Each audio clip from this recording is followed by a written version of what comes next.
What's going on, everybody? Welcome back to another video, and in today's video we're going to be talking about the Hitman's wife's Bodyguard. So they made a sequel to the Hitman's Bodyguard, and I'm going to try to keep this short and simple. It wasn't as good as the first one. You got Ryan Reynolds, Samuel L. Jackson, Salma Hayek reprising their roles from the first one. You also have Antonio Banderas in this one, and Morgan Freeman, and a ton of other actors that you'll probably recognize throughout it. Of course, everybody that I just named, they're very likable, charismatic actors, and so they have their great moments where they're pretty funny and light throughout the film that are quite enjoyable. Beyond that, I found it to be a pretty generic action film. Feels like something that could have come out in the 2000s, and that's not to say it's a bad film. I was entertained while watching, but Antonio Banderas plays your generic villain in the film, and overall, a lot about the film just kind of felt generic to me. This is still an enjoyable watch, but I think without a doubt, the first one is definitely the better film of the two. I don't really have an abundance to say about this film because after I walked out of it, all I can think was generic. You know, it's competently shot, there's some cool action sequences, and again, you have Ryan Reynolds, Salma Hayek, Samuel L. Jackson, Antonio Banderas, Morgan Freeman.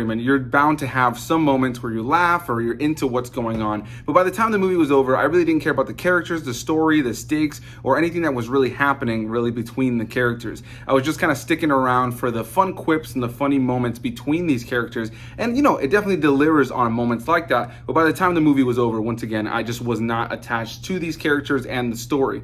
The movie also feels incredibly rushed. The first half of the movie just feels like it's just going and going and going. And that's not me necessarily saying that the pacing is quick, but just that the story feels rushed to kind of get us to where they actually want you to be. It feels like they didn't really know how they wanted to start the story, so they just kind of get the story going. And the movie is funny at times, but I did find it to be a little bit more slapsticky than the first one and a little bit less realistic, a little bit more cartoony. We have Ryan Reynolds' character being hit by a car multiple times in this movie, as well as other damage that he takes, and he's fine throughout the entirety. He very much felt like a cartoon character, and though the first one had that slapsticky humor from time to time, I feel like this one definitely doubled down on that, and I feel like because our characters are taking so much damage and are completely fine in all these situations, I never really felt any sort of sense of stakes while watching it. And again, with the villain being a fairly generic bad guy who just wants to do a bad thing for the sake of doing a bad thing, it just felt in a lot of ways like an early 2000s action movie that's fairly generic.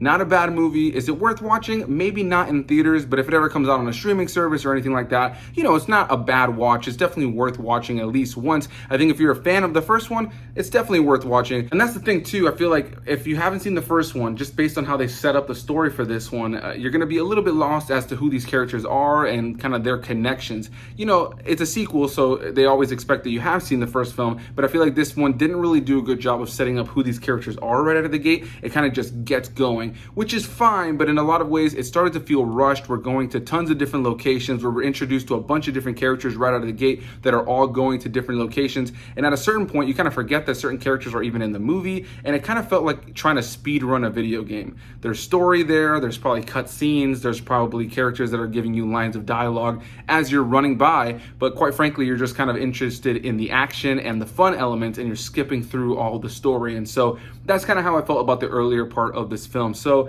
yeah, this is going to be a really short, sweet, and simple review for this movie. I really don't have too much more to say on it. I found it to be a generic action film with very likable and charismatic actors, and by the time the movie was over, I enjoyed it, but I probably won't run to see this movie again. So a big thanks to you guys for watching. Please do hit that like button, comment your thoughts, subscribe for more videos, and I'll see you guys in the next one. Bye-bye.